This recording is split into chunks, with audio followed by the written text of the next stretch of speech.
It's 11 a.m. on September 24th. It's Saturday. I'm super stoked about this trip that I get to go on today. It's called the Montana ESGR. It's like the Employer Supporting Guard and Reserve boss lift helicopter flight. It's in Helena. Super stoked about this. I love U.S. military equipment. I always have. One of the coolest things I ever got to do in my life was going on the U.S. Navy's Tiger Cruise, where I got to spend about a week on the USS John C. Stennis aircraft carrier. I remember sitting up on the flight deck when they were launching F-18 Super Hornets and capturing F-18 Super Hornets. We got on in Bremerton, Washington, sailed down with the entire strike group down to San Diego, then came back. That was so awesome. So I got to be in Helena at 12:45. I got to hit the road, but so excited to show you guys and bring you guys along.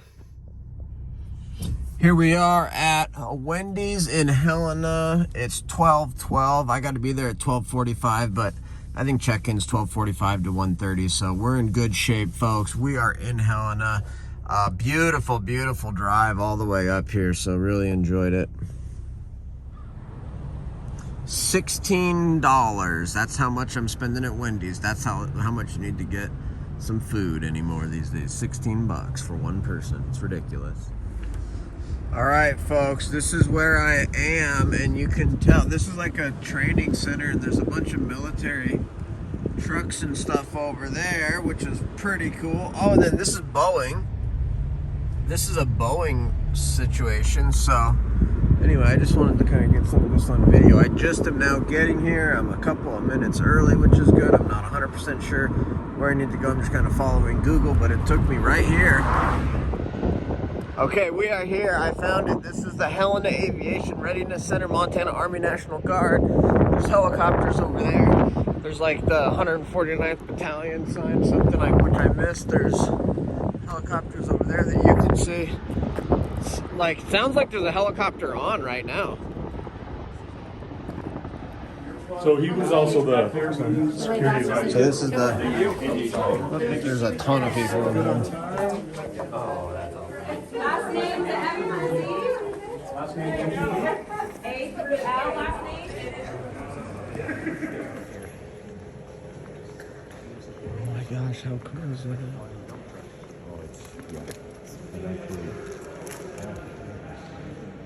How cool is that? Oh my god, those are so badass. All right, we're gonna join the crowd and come check these things out. How cool. They're huge.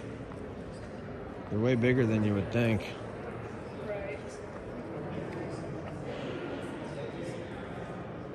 Freaking badass.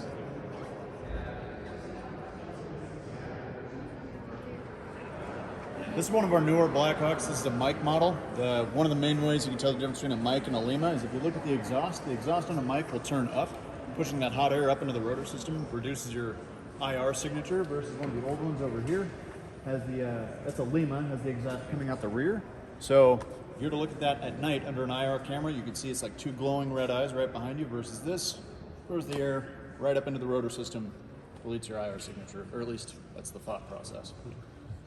What else we got? So these mic models, what we're using them for right now, these are our medevac helicopters, as you can tell. That's what I fly. So I'm here, just got back from flight school in June, so it's good to be home. But if you guys want to come around the side, you can take a look. This isn't as good of an example, but usually they have litters up on the inside here. On the old Lima models, like that one over there, they're going to have all the jump seats. Yeah, this is about as good. How many crew members? So typically you're going to have at least two pilots and then one crew chief. You can get anywhere up to 5, depending on what mission you're doing. For hoist, you typically have a crew of 5. Okay. Yeah, absolutely. Cool. Great question, sir. So they look at different things wear faster than others. So this one, I think, is on a 30-day. Said hop in. We could hop in if we want. He just said this thing's got a camera on it, which if it's 3,000 feet in the air, they can still read your license plate.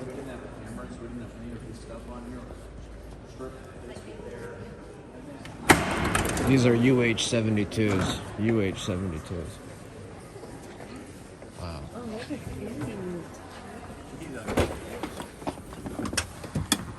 Oh, there's a lot of space back there, huh? This is nice and cozy. And your head don't hit the ceiling. Check it out, folks. I'm in the cockpit. I'm in the cockpit of the real deal. How exciting, how exciting. Oh my goodness. Look at the size of these things. Look at the size of this thing. Holy cow. I guess you can just walk up in it. Wow. Holy cow. This is a huge amount of space in here.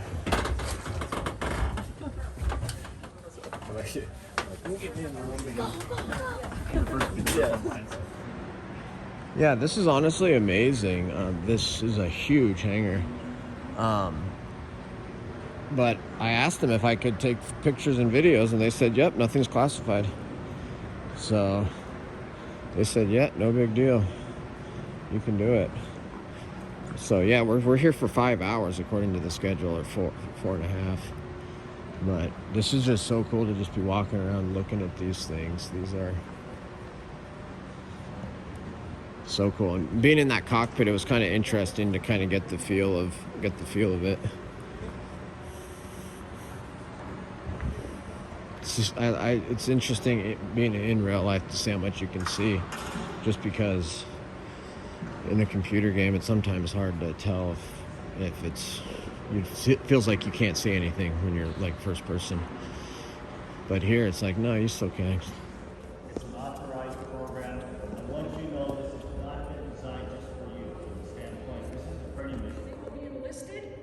They can elect to become an officer. They'll go through an 18-month program, and they will commission at the end of that. So we have that right here out at Fort Harrison. If you've never been, it's an open post.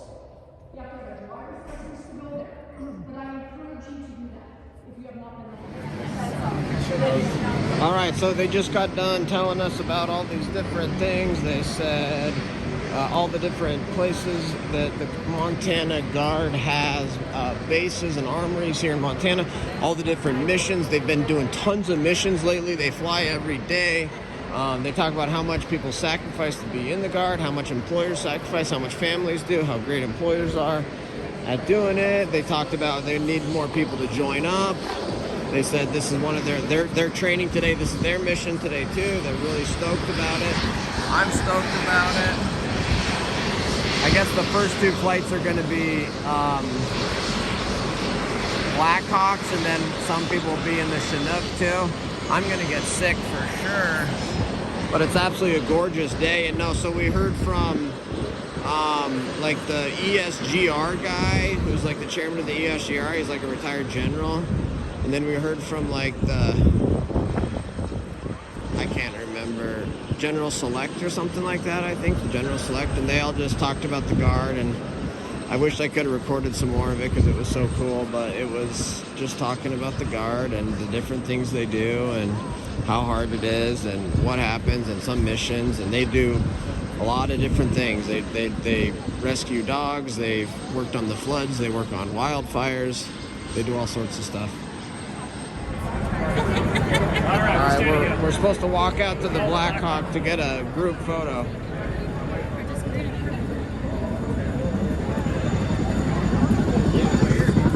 Oh, sweet. There it is.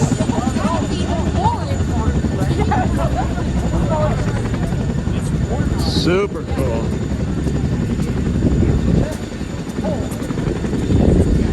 Montana Army National Guard Army Aviation Support Facility.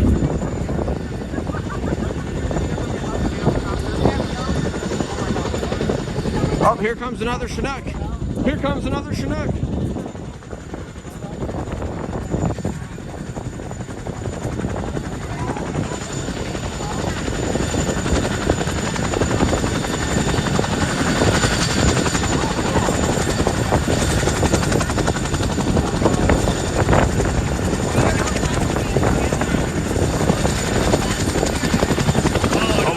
I have got to go home and fly on my flight simulator.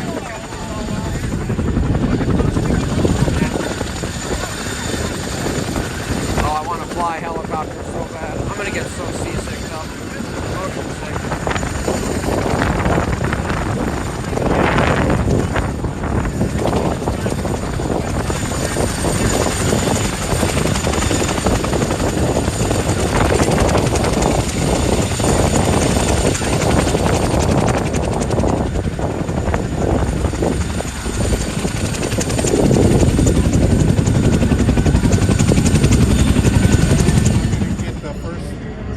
The group optic's already on there, and then I'll bring in the second group while the blades are turning. Make sure you don't have any hats or anything on top of your head, anything that can fly away. That being said, with the blades turned, let me see. We're gonna fly. I don't know if they told you, we're gonna fly through Seaman and through the gates of the mountains. It's about a half-hour flight for each trip. Once it's a 4-point harness, so once you're in. If you need anything, let one of the crew chiefs know. We can help you, but do not unbuckle your seatbelts. Like I said, it's a 4-point harness, so you buckle in your waist first. Shoulders, you want to cinch your waist. You want the buckle about where your belly button is, and then cinch your shoulders. Otherwise, you get the buckle. To get out of it, you just turn it, and it releases all the straps. Does anyone get motion sickness? Okay. You want to sit behind one of the crew chiefs. So just let whoever on the flight, just let whoever know. So, with that being said, some people that don't get motion sickness sometimes do. So, we do have Army issued puke bags. They come in an envelope. Do not puke in the envelope. Yes, I have to say that. There's a bag inside there. If you make a mess in the helicopter, you're cleaning the helicopter. I'm not. So it's not like a regular plane too. You can have your phones out, taking pictures, selfies, hashtag Blackhawk. Awesome. Cool. So I have 2 headsets on mine. The other one doesn't have any. If you're on my helicopter and you're on a headset, the volume knob is on the earpiece. It's just a little knob. We're doing it, folks. We're doing it.